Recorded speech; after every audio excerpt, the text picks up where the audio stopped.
Little Rockwood A122 A-frame hardside camper just coming in on trade here at Haylett RV of Coldwater, Michigan. How happy were the people with their Rockwood A-frame? Well, they were happy enough to trade that Rockwood A-frame for this Rockwood A-frame. And you're thinking, what do you mean?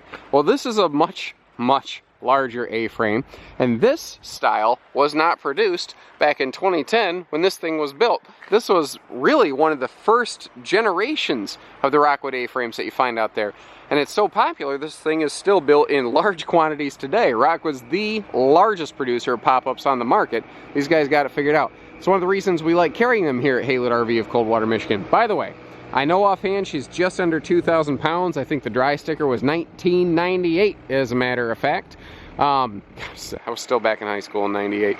I'm getting old, you know. When I was 16 years old and slinging chicken for Colonel Sanders, I used to tell people, I remember when Walmart was cornfields, and that was funny, because I was 16, and it was actually true. I do remember when Walmart was cornfields. Now that I'm getting older, it's not as funny anymore. It's just true. And it's kind of sad. Anyway, enough about me. All in all, pretty well kept.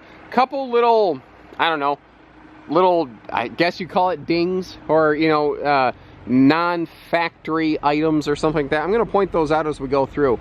A couple neat advantages on this. This is built a lot like Rockwood fifth wheels, actually. It's aluminum framed, laminated, so you've got laminated walls, laminated roof. Hi, Tyler. You've got the big front diamond plate up here.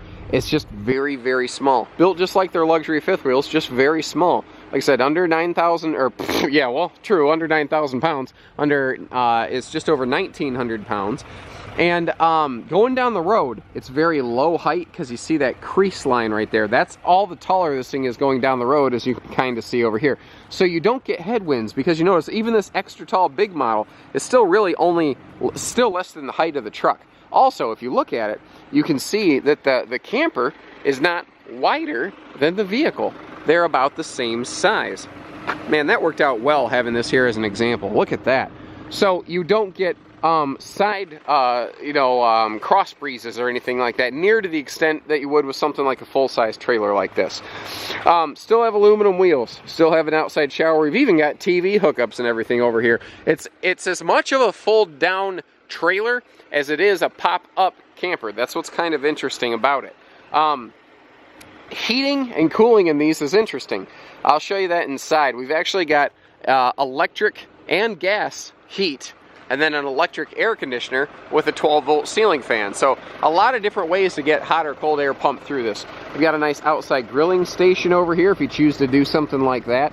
People ask us sometimes, oh, can I put a bike mount on this bumper? This is not a real bumper, guys. This is just thin C-channel here to help you bump into something with a sacrificial lamb, if you will. By the way, we have front and rear stabilizers. A lot of pop-ups have rear stabilizers only. And I forgot about the old diamond entry window. I sort of forgot about that. You know, like, when a song comes on the radio you haven't heard in a while, and you're like, oh yeah, I remember that song. That's sort of what this was like for me. Let me back up a little bit here. Indicators I look for. I like that all the owner's manuals and everything are still here. Looks like they never used the heated part of the heated mattress in this, because that thing's still in its original plastic and condition. When you start looking through the upholsteries and everything, this thing is just in great shape. You know, the flooring doesn't look all trekked up and worn. It does look like somehow, some way, a little bit of water did get exposed into this. It's still, you know, in good shape, but I do see where it has been swollen a little bit. Now, this is a fine little detail thing, and I just went out of my way to show you a potential defect in your camper. That is because we believe in honesty in sales at Haylett RV. I don't feel that I need to lie to you to get you to buy at our dealership. If we do the fair job of educating you, so you have confidence in us, I know you're going to come here. I'm not even worried about it. Gas furnace down there, that box is your electrical converter panner. At home you call it a fuse box. Table's free floating, so if you want to kick it out for a picnic table, you can do that.